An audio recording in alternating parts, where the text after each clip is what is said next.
It's Monday, and that means it's my comic collection day.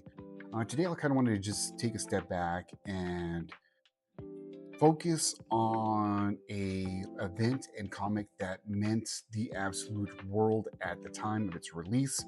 It was the moment that really captured all of America.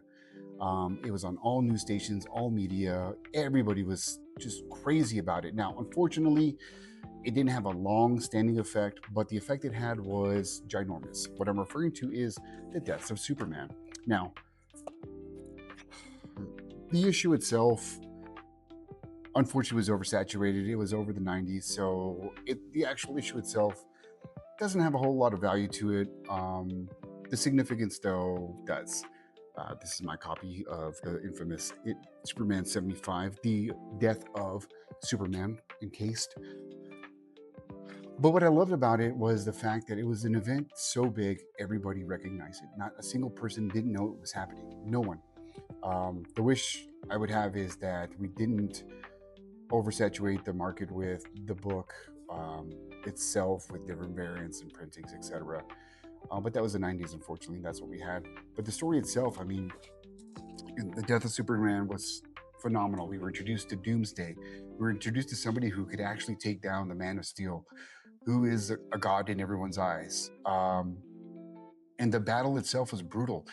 Doomsday took down the whole league, and then when he finally got down to old Man of Steel, it was a knockdown, drag-out fight. Down to the very last second, down to that gatefold cover where Lois is holding the Man of Steel, and you got the infamous. It was just phenomenal. I think it really changed the course of comics at the time in good and bad ways, because at that point we just started trying to do big things to big characters. From there, we got the Nightfall with Batman and his back being broken. We had the Emerald Dawn series with Green Lantern snapping literally and becoming Parallax. Aquaman losing his hand, like drastic measures. But the biggest thing is the deaths just didn't mean shit. After a while, we were experiencing a world without Superman, which is cool. Everybody else is stepping up the plate. But then from there, we had the return. We had our four Superman. Oh, my light went out. But, our Superman replacements. And then, of course, the Man of Steel came back within, I think, 2 years or a year or two. I, to date, still wish that some of these deaths were permanent and that the legacy characters, their sons, their proteges, their apprentices would take over. I think in that aspect, we would have longer lasting stories, it's more impactful that way.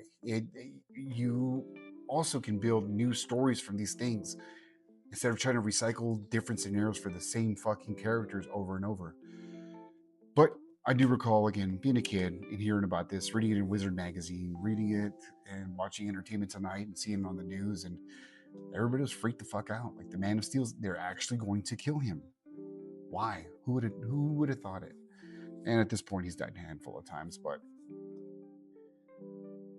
yeah, that was one of those events that just kind of took a turn in the 90s. But still has, like I said, a great significance to me. That cover is just beautiful. Look at that. Bloody as. Mine's still polybagged, still have the armband and card, etc. inside of there. That's mine. Standing out for today. I ask you, what was your big moment as a kid? What issue or event? No, I'm gonna scratch that. Not an event. What issue stood out and hit you where it hurts, right here, and really just changed the game for you? I'd love to know. Please let me know down below. Till the next alert, my nerds. Appreciate you.